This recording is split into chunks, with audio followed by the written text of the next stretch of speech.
અને હવે વાત કરીશું 3 રાજ્યોની વિધાનસભા ચૂંટણી માટે શરૂ થઈ ચૂકેલા મતદાનની। આ ત્રણેય રાજ્યોમાં શાંતિપૂર્ણ માહોલમાં હાલમાં મતદાન થઈ રહ્યું છે। આસામ, કેરલમ અને પુડુચેરીમાં વિધાનસભા માટે એક જ તબક્કામાં આજે મતદાન યોજાયું છે। આસામની 126 બેઠકો, કેરલમની 140 બેઠકો, પુડુચેરીની 30 બેઠકો માટે હાલમાં મતદાન ચાલુ છે।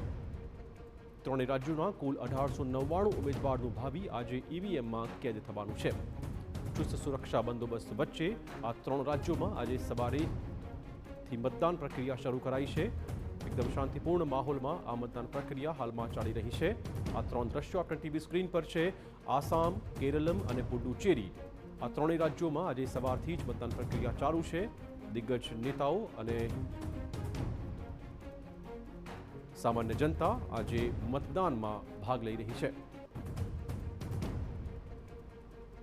તો 3 રાજ્યોમાં ચૂંટણીના મતદાન મુદ્દે પીએમ મોદીની આવી છે અપીલ। ત્રણેય રાજ્યોના મતદારો જંગી મતદાન કરે આ પ્રકારની અપીલ કરી છે પીએમ નરેન્દ્ર મોદીએ।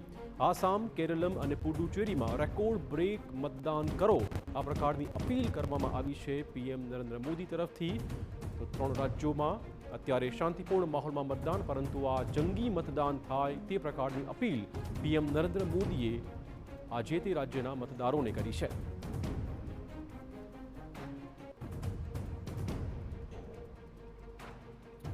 તો આજે આસામ, કેરલમ અને પુડુચેરી આ 3 રાજ્યોમાં વિધાનસભાની બેઠકો માટે આજે સવારથી જ મતદાન પ્રક્રિયા ચાલુ છે।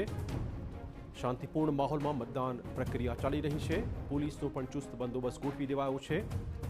આ દ્રશ્યમાં જોઈ શકો છો, એક રોબોટ હતું જે મતદારોને આવકારવા તૈયાર છે। પીએમ મોદીએ પણ અપીલ કરી છે કે વધુને વધુ મતદાન થવું જોઈએ।